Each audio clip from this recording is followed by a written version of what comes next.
Okay.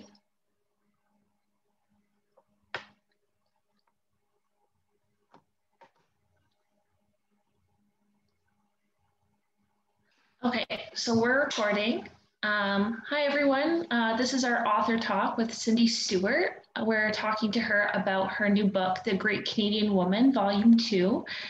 I read your chapter and it was great. So well written, emotional. Ruth also at the library read it and loved it. As a mom, she said too, it was really great to read it because sometimes as a mom, she felt alone or like she couldn't share that experience with someone. So reading your thoughts and feelings and emotions, she was like, oh my God, like I felt all these things before and I'm not alone. Ruth and I came up with a couple questions for you and we just want to hear you talk about the book. So how did you get recruited for the anthology? So a couple of years ago, I went to a retreat, like a weekend retreat with a bunch of women back in the day when we can still do those type of things. And at the retreat, they were launching the volume 1 of The Great Canadian Woman.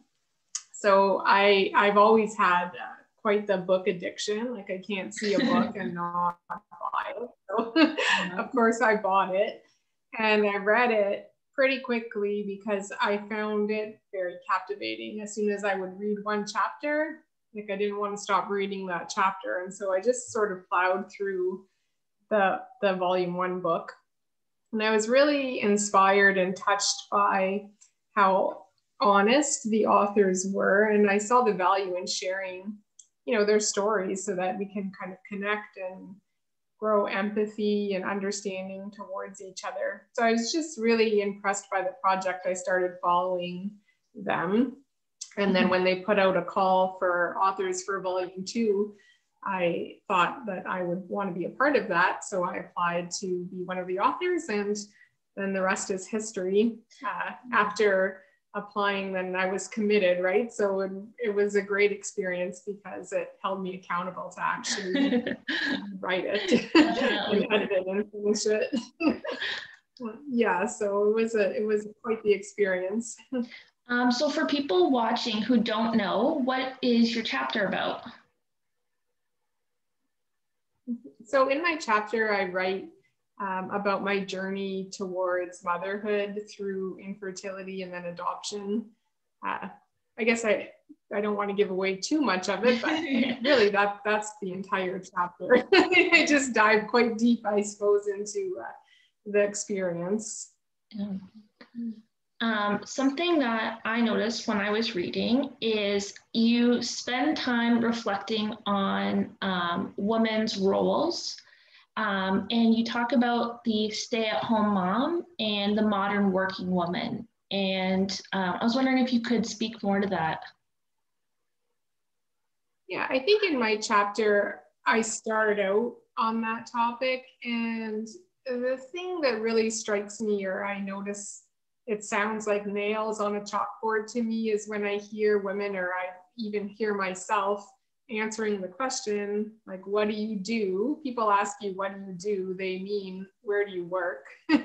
Yep. And I just hear so many women say, I'm just a mom. Like I hear that all the time. And it just like sounds awful to me because I don't know where this word just comes from. I mean, being a full-time mom is maybe one of the most difficult jobs that there is because there's no relief, like there's no respite, right? It's 24/7. It's not 35 hours a week. It's like every day, all the time. There's no vacation. There's no sick days. When other people go on vacation, it's actually more work for a mom. Like for example, summer holidays from school. Enjoy your holiday, people will say, but I mean, that's when your work kind of doubles tenfold. And especially these days during COVID, it's like so many women are trying to juggle full-time parenting and schooling and their careers. So I think that we all need to give ourselves a lot more credit. Absolutely. And I guess the other piece is that I've really come to believe through my parenting journey that in order to parent like joyfully, not get burnt out and overwhelmed, it really requires one person where that's their full-time gig. So it makes no difference to me if that's like mom or a dad or a grandma or a nanny, you know, but I feel like in order to do it effectively, you need somebody, and that's their whole thing. Like, it's a full-time job. So, you know, we get burnt out and overwhelmed because we're trying to manage too many things.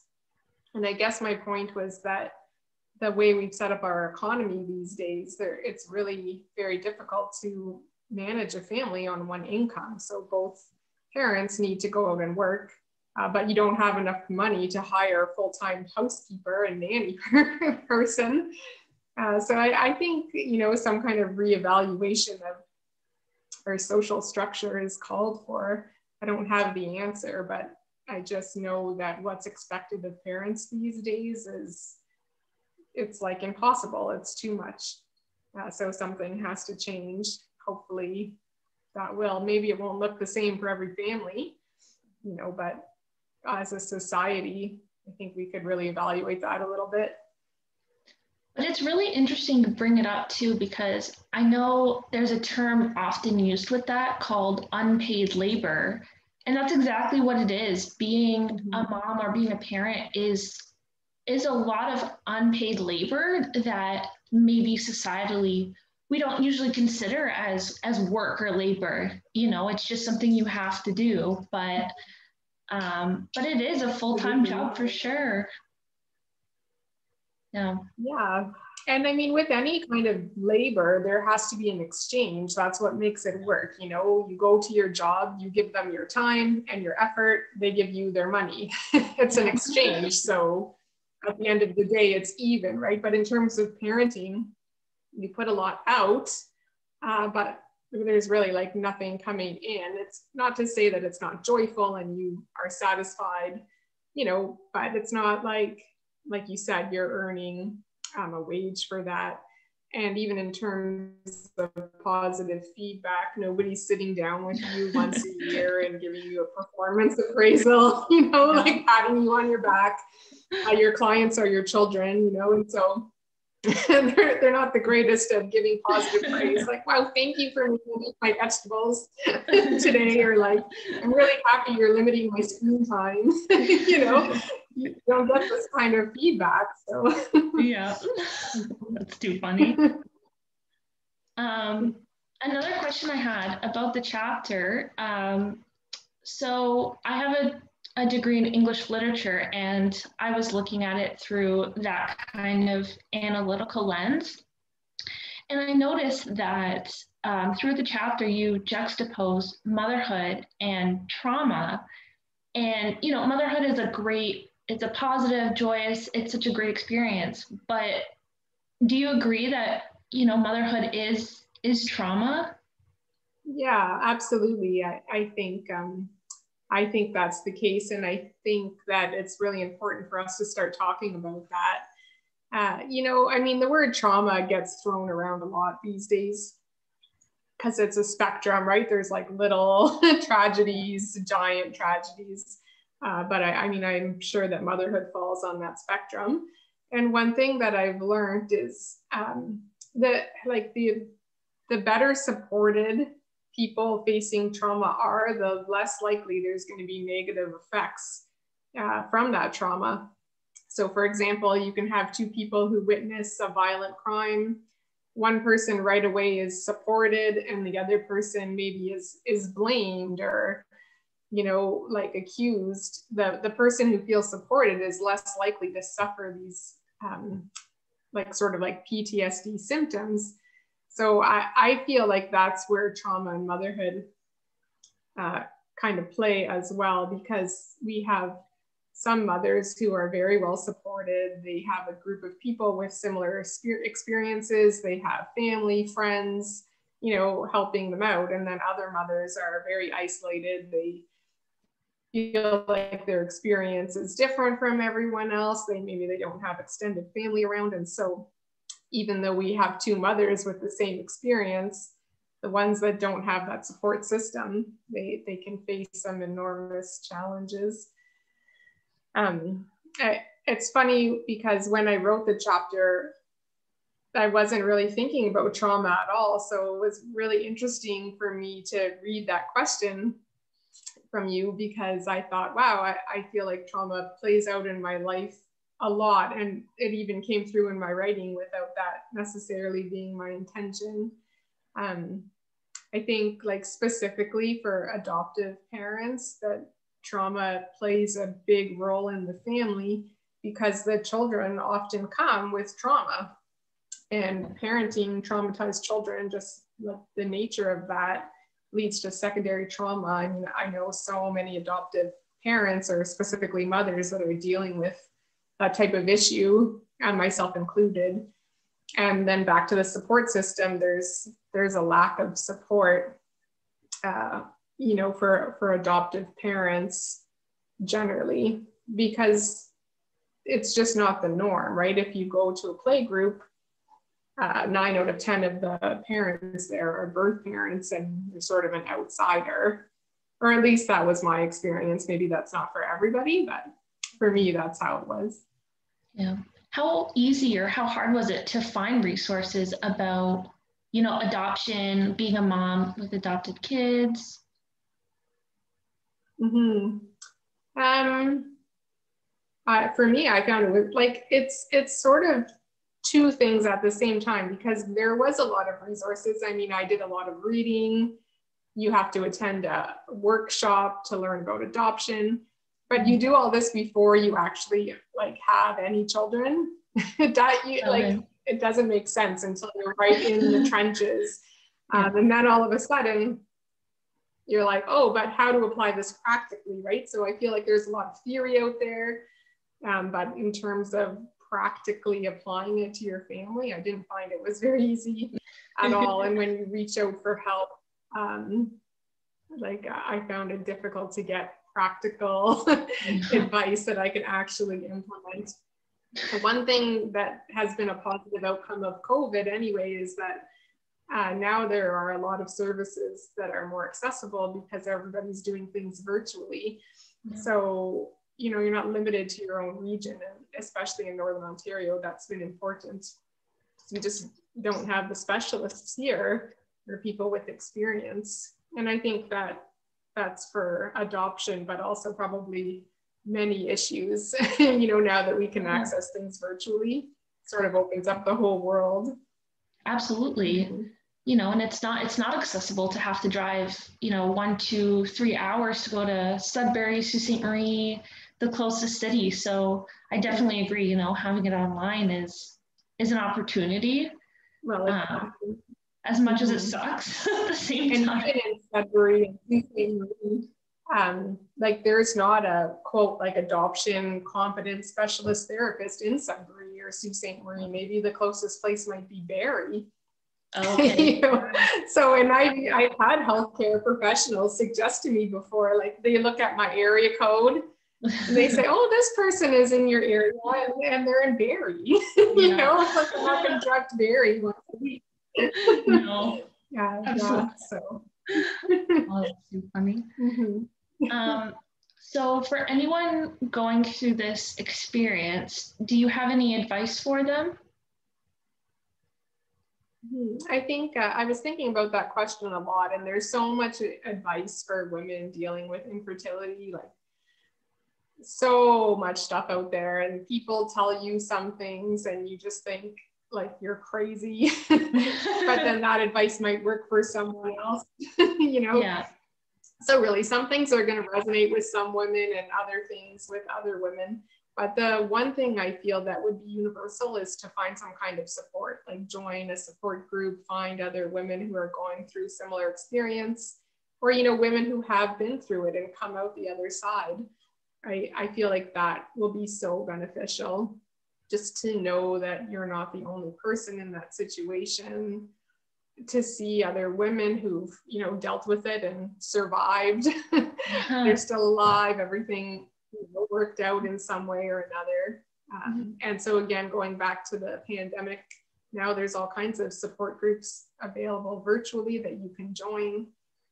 Sometimes it takes a little bit of digging, but that would be my number one advice for people dealing with infertility. Yeah. And I think there's a real tendency to kind of curl inward, you know, and for me especially, I didn't want to share my experience with anybody. I didn't want to ask for help. Nothing. So I wish I would have reached out a little bit more and tried to find some people having a similar experience. I feel like it would have been very helpful. And that's what I hope my chapter can do for people as well, is that, like you said, Ruth, she read it and she identified with some of those things. She realized, oh, I'm not crazy. Other people have felt these things before. I hope that could be some benefit of writing the chapters for other women to read it and then know they're not the only one. There's nothing inherently wrong with them. Yeah.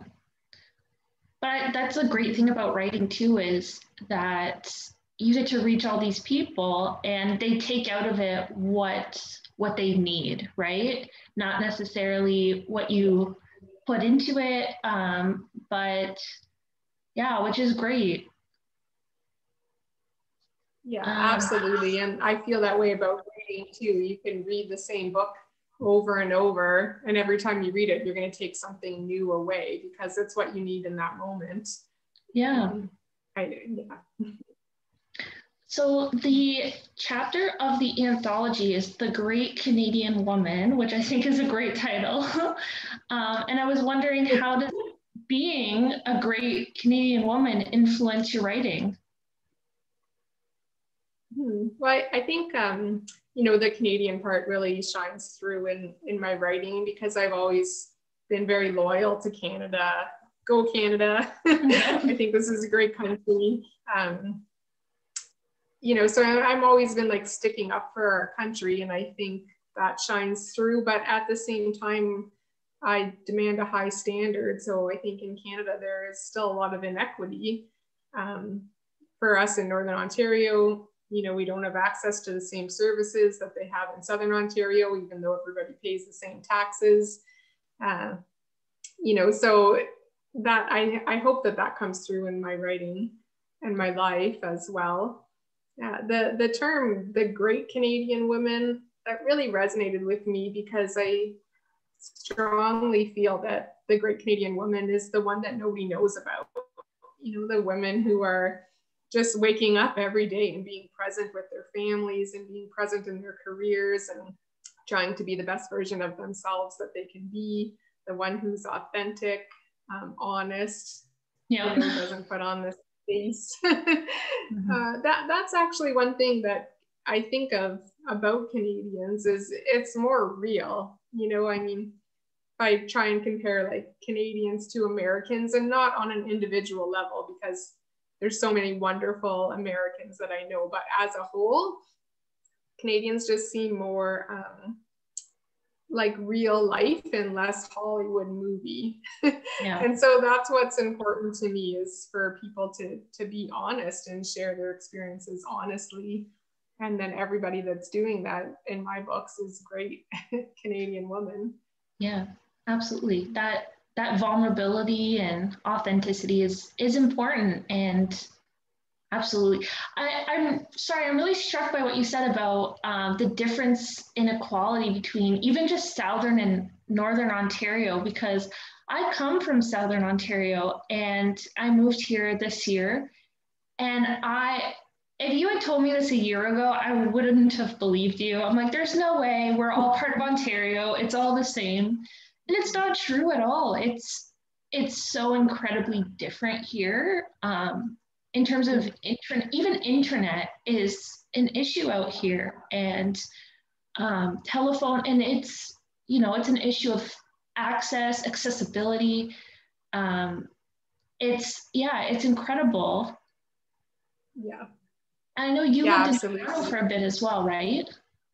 I did. I lived in Toronto at the start of like my chapter. The part I'm writing about is my time in Toronto. So I lived there for about 7 years. but I grew up in Northern Ontario. Like I grew up in Timmins and then North Bay, and now I've lived in Massey for 15 years. So definitely a Northern Ontario girl, but I got to see what it was like living in Toronto. And even at the start of my fertility journey, when we were living here in Massey, I had to travel to Toronto to get treatment. And so I believe that's not the case anymore. That was a while ago. But I'm not entirely clear on that. But I mean, just the fact that we would have to commute 6 hours for healthcare, I feel like it's not acceptable. Mm-hmm. And I know things have changed, but really they haven't changed that much. Yeah, exactly. They're changing very slowly. Yes, definitely. So I had another question. So I read a couple of the other chapters in the anthology, and I was wondering, what's one of your favorites other than your own, of course? Oh. Well, that's such a hard call. Like there is another chapter from a woman who's actually, her name is Amanda Stewart, which is funny. And she's also talking about her journey with infertility. So that's kind of neat how the two of us, share a very similar name and ended up speaking about the same topic. So I quite resonate with her chapter because that's something that I've experienced personally. The lead author of the book, Jackie, her chapter comes at the end. And I resonated a lot with her story as well. I think because we're very similar ages. And so when she was talking about her childhood, I could see it. It's like, oh yeah, I had the exact same experience. So I really enjoyed that as well. If you were a child in the 80s or early 90s, she did a great job at kind of bringing you back to that time period. And I think she did a really nice job. Oh. Do you think they'll make volume 3? Mm-hmm. So the plan is that there's going to be 5 volumes. So volume 1 came out in 2019, and I really recommend it. I thought it was just captivating. Each and every chapter would just draw me in, and then I couldn't stop reading. And then volume 2 came out in 2020. So they're working on volume 3 right now. And then the plan is to do 2 more. So 1 a year for 5 years. Mm-hmm. And do you think you'll be part of that in the future? Mm-hmm. I think it's an idea that maybe I've actually thought about it, and I've gone back and forth. So we'll see. I'm a real fly by the seat of my pants kind of person. I mean, in some ways I'm also very regimented. So it's I just get an idea and then I do it. So I wouldn't rule it out completely that I think, oh yeah, I'll write another chapter. Because I really did enjoy the experience. It was a great experience. And so yeah, we'll see. It's a maybe at this point. Okay. And do you have any upcoming projects? So anything else you're writing right now? Yeah, I'm currently working on a book.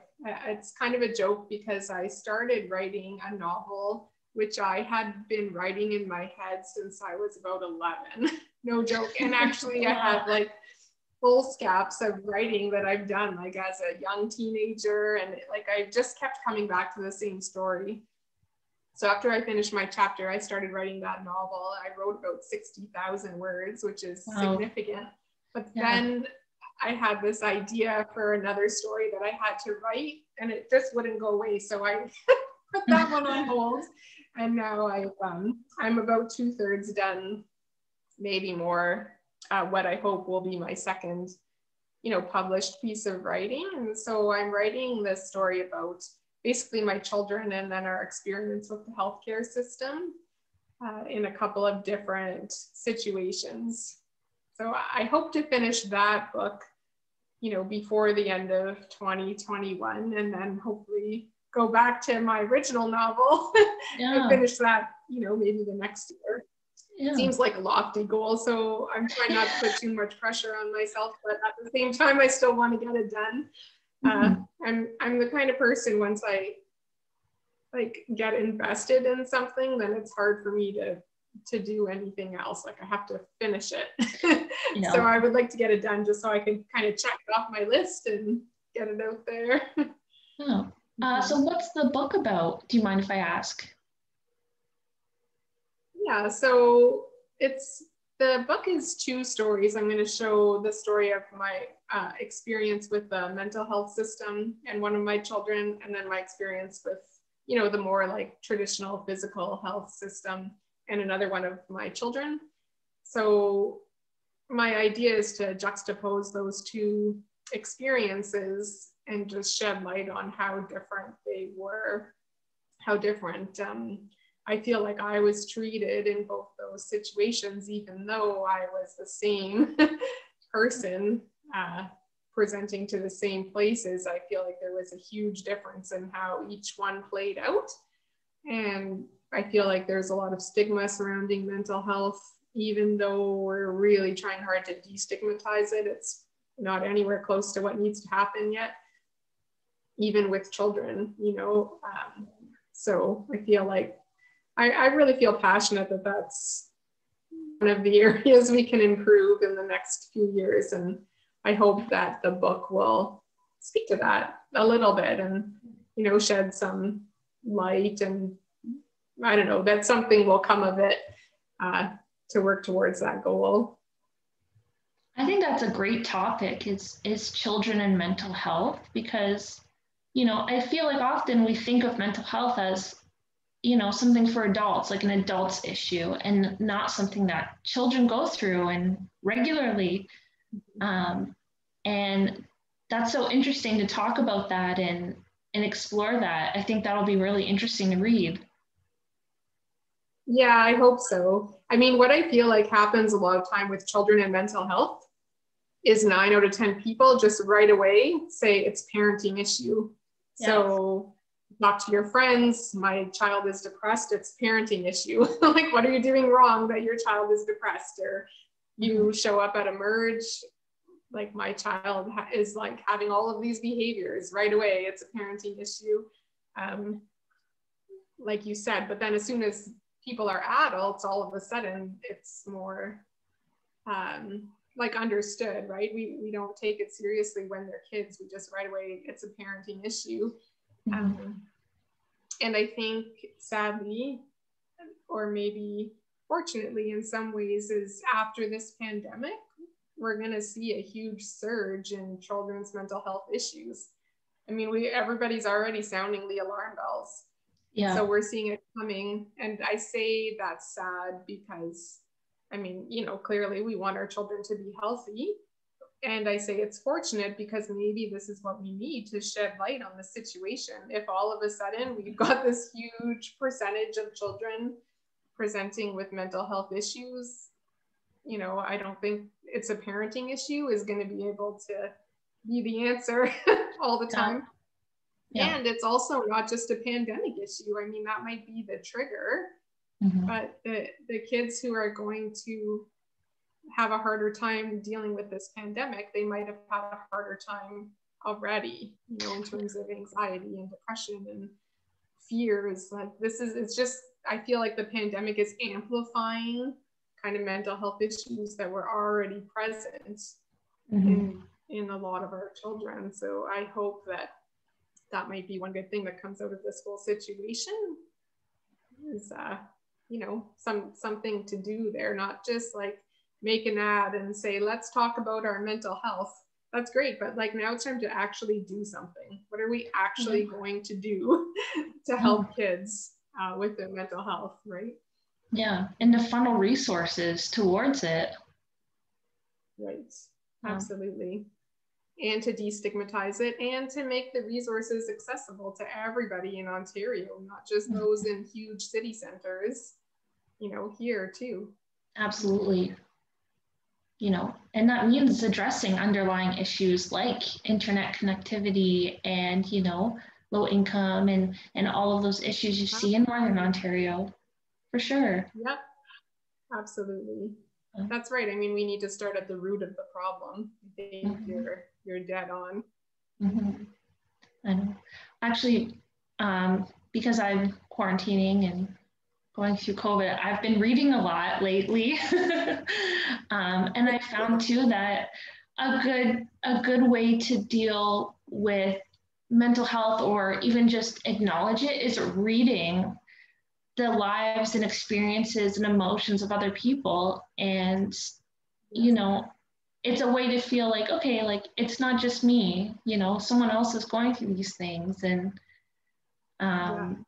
yeah, so I think your chapter might resonate with a lot of people, even if they're not necessarily dealing with infertility, adoption, just to hear like you and get to know you and that vulnerability and intimacy, and it relates to so many other things as well. Yeah, no, I completely agree. And just to start understanding that, you know, nobody is this like picture perfect person. You know, people will see me in the community and think like, oh, look at her, she's superwoman. Like, that's a bunch of bull. You know, you want to come inside my head for a minute? Like, and yeah, I think especially with social media too, there's just this huge tendency to think, well, everybody's got it all together, because all you see is the post on Facebook of, you know, whatever, like picture perfect post. So I would love to start a trend where people are making posts, actually vulnerable, like in-depth posts about their experience. And then everybody can comment, wow, that happened to me too. Oh my goodness. You know, I also feel that way. What a better use of our time to actually get to know people. I mean, I must have seen 10,000 pictures of birthday cakes and first day of school, and you know, that like, that's all great, but how about we actually get to know each other on a real human to human level? Absolutely. I think it could be very healing. Absolutely, especially during this time when we're so disconnected from anyone. That's it. Yeah, I know. Absolutely. Yeah, I would love to see that happen. Yeah, me too, for sure. So before I let you go, is there anything else you want to share with everyone about your chapter, about the book, your writing? Well, I guess I just encourage you to read the book and also the volume 1, because I guarantee there's going to be one chapter that's just exactly what you need to read or what's going to help you in this moment. I love the idea of take the book and then just kind of randomly, you know, leaf through and open it to a random page or a random chapter. That could be the chapter that's what you need to hear. So the book's at the library, anybody can read it. And I also have copies for sale if you want your own autographed one. Yeah. That'd be my first kind of thing. And then the other thing is that, you know, I think it's a real healing journey to write your own chapter. You don't have to share it with anybody, but I found it's very cathartic to write it down. I know for me and a lot of people, you play the same story over and over and over in your head. It doesn't go away, right? But once you write it down, then it kind of stops playing on repeat in your head. And that's great. I mean, how wonderful to not just have that same thing going around and around in your head 17,000 times. Yeah. So whether or not you share it with anybody, I just really encourage people to like write down their stories and then, you know, share it. That's even better. Yeah. That's a great point. Definitely. You know, it's a form of, like, this might not be the right word, but a form of therapy, really, to write down those experiences. Yeah, I think it's exactly the right word. And, you know, like people say, well, I can't afford therapy. This is a free therapy you could do. Yeah. You don't need anybody else. You don't need nothing. Just a pen and paper, write it down. Yeah. Done. Yeah. I'm going to start doing that. Yeah. Yeah, sure. It's good. Awesome. Okay. So thank you again for your time and speaking with us and answering questions. And like Cindy said, the book's available at the library, so you can call, email us. And you have copies for sale as well, where you can autograph them, which would be such a nice thing to have in your library, your library at home. Awesome. Okay. Great. So well, thanks very much for having me. no problem. We will see you later. Okay, take care. Bye, everybody. Bye.